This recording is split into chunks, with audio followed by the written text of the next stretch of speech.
Hello friends, আমি দেবজ্যোতি। তো welcome to the episode 4 of movies before you die. যেখানে আমরা টাইমলেস সিনেমা নিয়ে কথা বলি, যেগুলো আপনারা যদি রিগ্রেট ছাড়া মারা যেতে চান, if you want to die in peace, তো বস এই সিনেমাগুলো দেখতে হবে। তো সরি ফর দ্য ডিলে, কারণ আমার এপিসোড 3 আর এপিসোড 4 এর মাঝখানে অনেকটা ডিলে হয়ে গেল, কারণ মাঝখানে ক্রিকেট টিকেট চলছিল, ইত্যাদি চলছিল। তো আজকের সিনেমা হচ্ছে পিয়াসা। এটা প্রথম হিন্দি সিনেমা আমি আলোচনা করতে চলেছি, directed by the great Guru Dutt. এবং Pyaasa without a doubt one of the greatest Indian films of all time. Actually আমার হিন্দি সিনেমার হোলি ট্রিনিটি আছে, now it's holy quadruplet, but আমার হোলি ট্রিনিটি হচ্ছে হিন্দি সিনেমার গাইড, পিয়াসা এবং মেরা নাম জোকার। ইট ওয়াজ হোলি ট্রিনিটি, তারপরে আমি সর্দার উধম দেখি, তো তারপরে আমি সর্দার উধমটা অ্যাড করি, সো নাও ইটস হোলি কোয়াড্রুপ্লেট। তো এই চারটে সিনেমা আমি মনে করি this are the best Hindi cinema ever made, এবং পিয়াসা তার মধ্যে অন্যতম। তো যারা সিনেমাটা দেখেননি, আমি যদি ছোট্ট করে গল্পটা বলি, সিনেমাটার সেটিংটা কলকাতাতে, এবং এটা একটা স্ট্রাগলিং কবির গল্প, যেটা গুরুদাত নিজেই প্লে করছেন।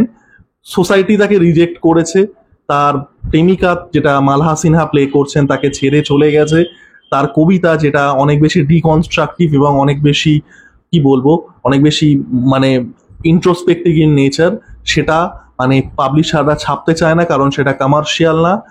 এবং সে আর কি আনএমপ্লয়মেন্টের মধ্যে দিয়ে যাচ্ছে, সে আর্থিক কষ্টের মধ্যে দিয়ে যাচ্ছে। এবং তার সাথে আলাপ হচ্ছে গুলাবো বলে পুরনো একটা বলিউডে একটা ট্রোপ ছিল, একটা ক্যারেক্টারিস্টিক্স ছিল, সেটাকে বলা হতো prostitute with the heart of gold, যেটা ওয়াহিদা রহমান প্লে করছেন। তো এই prostitute with the heart of gold, এটা মানে খুবই এম্পাওয়ারিং একটা ট্রেড, যেটা এখন এই woke কালচারের চক্করে আমরা আর দেখতে পাই না। আমরা এখন যে জিনিসটা দেখতে পাই সেটা হচ্ছে প্রগ্রেসিভের নামে রিগ্রেসিভ জিনিসপত্র। তো it was something very empowering, at least আমার কাছে তো তাই। তো ওয়াহিদা রহমান এরকমই একটা prostitute with the heart of gold play করছেন। তো এই যে মানুষটা, এই বিজয় এবং এই যে ওয়াহিদা রহমানের গুলাবো চরিত্র, দুজনেই কোথাও সোসাইটি তাদেরকে দূরে সরিয়ে দিয়েছে। তো দুটো ভেঙে যাওয়া মানুষের রিডেমশনের গল্প, অসম্ভব অসম্ভব সুন্দর সিনেমা পিয়াসা। মানে কি বলবো, মানে this is the cinema of the highest order. এই মানে ভিডিওগুলো করার, আলোচনা করারই কারণ তাই, মানে we discuss cinema of the highest order. এবং গোটা সিনেমাটা না, মানে প্রথমত আপনারা যারা সিনেমাটা দেখেননি, আপনারা যখন সিনেমাটা দেখবেন আপনারা দুটো জিনিস ফিল করতে পারবেন। একটা হচ্ছে এই সিনেমাটার মধ্যে কিন্তু খুব ডিস্টিংটিভ একটা বাঙালি টাচ আছে, কারণ হচ্ছে বাঙাল মানে গল্পটা তো সেট কলকাতাতে, প্রেক্ষাপটটা কলকাতাতে, এবং একটি খুব ফেমাস বাংলা উপন্যাসের কিন্তু আপনারা খুব স্পষ্ট ছাপ পাবেন, সেটা হচ্ছে দেবদাস। এবং দেবদাসের মতনই এটা হচ্ছে বেদনার রস। আমরা সাহিত্য রসের তো বিভিন্ন রকম প্রকারভেদ হয়, হাস্যরস হয়, প্রেমের রস হয়, ভয় বা মানে অনুভূতি বিভিন্ন রকম। এটা কিন্তু বেদনা, এটা যন্ত্রণার রস। এবং পিয়াসা সিনেমাটা, কোনো সিনেমা, যে কোনো সিনেমা যদি টাইমলেস ক্লাসিক হয়, এবং এটা আপনারা বারবার করে দেখবেন, যে যে কোনো সিনেমা যদি সেই লেভেলের হয়, সেটার যে থিমেটিক যে বক্তব্যগুলো ছিল, সেটা যে কোনো সময় যে কোনো এরাতে রেলিভেন্ট থাকবে। পিয়াসা তাদের সেটার যে বক্তব্যগুলো ছিল সেগুলো আজও রেলিভেন্ট। সিনেমাটা 1957-তে এসেছিল, প্রায় 70 বছর আগে।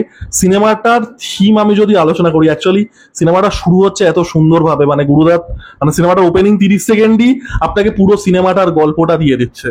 গুরুদাত শুয়ে আছেন গাছের তলায়, আস্তে আস্তে হাওয়া দিচ্ছে, প্রথম সিন বলছি এটা, ফুল আস্তে আস্তে দুলছে, আকাশে পাখি উড়ে যাচ্ছে আর কি, মানে মৌমাছিরা ঘুরে বেড়াচ্ছে, প্রজাপতিরা ঘুরে বেড়াচ্ছে। গুরুদাত এই যে প্রাকৃতিক সৌন্দর্য সেটাকে উপভোগ করছেন গাছের তলায় শুয়ে শুয়ে।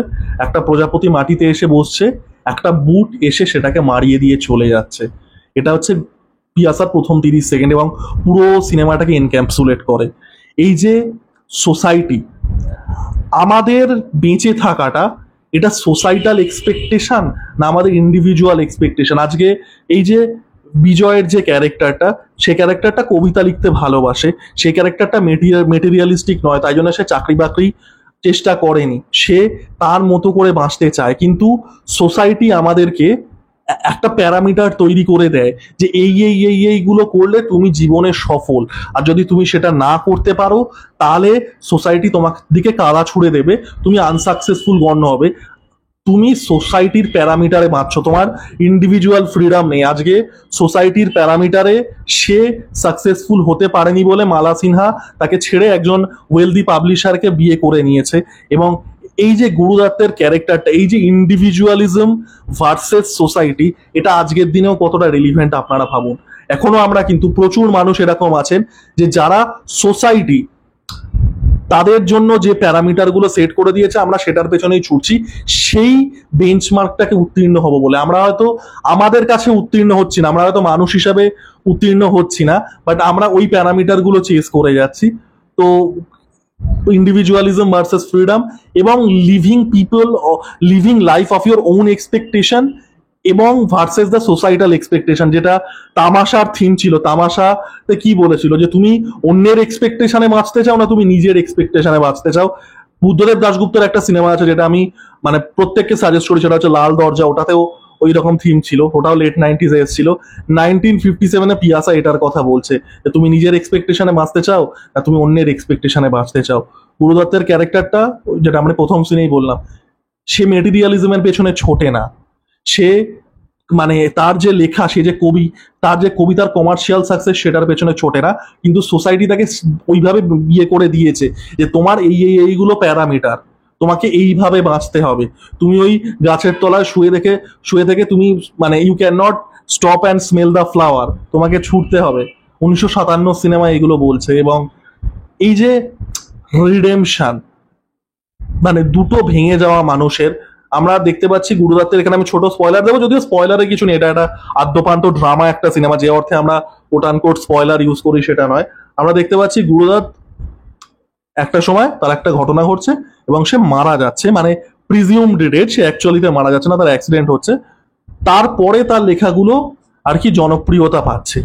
এই যে সোসাইটাল হিপোক্রেসি, আমরা একটা মানুষকে, এবং এটা কিন্তু পৃথিবীর যে কোনো এরাতে আর কি অ্যাপ্লিকেবল। আর্টিস্টরা সবসময় তাদের মৃত্যুর পরে বেশি সেলিব্রেটেড হন, প্রচুর আর্টিস্ট আছেন এরকম। সেই জিনিসটা আমরা দেখতে পাচ্ছি। বিজয় আমরা তখন দেখতে পাচ্ছি, সে তখন আর কি ফিরে এসে সে দেখতে পাচ্ছে তার মানে তার লেখা যেটা একটা সময় আর কি মানুষ দূরে সরিয়ে দিয়েছে সেটা সেলিব্রেট হচ্ছে। সে তখন সে সোসাইটির হিপোক্রেসি আর কি মানে এক্সপোজ করে দিচ্ছে, এবং মানে ওয়াহিদা রহমানের ক্যারেক্টারটার সাথে সে চলে যাচ্ছে। ওয়াহিদা রহমানের ক্যারেক্টারটা Gulabo, prostitute with heart of gold, যেটা বললাম সেই সময়কার খুব সুন্দর একটা ট্রেড ছিল যেটা এখন আমরা দেখতে পাই না। পতিতা, সমাজের মানে তাকে একটা লেবেল দিয়ে দেওয়া। দুটো ভেঙে যাওয়া মানুষের, একজন বেকার গরিব সমাজের লাথি খাওয়া কবি যার কবিতা কেউ ছাপে না, এবং একজন পতিতা, দুজনের দুটো ভেঙে যাওয়া মানুষের রিডেমশনের গল্প।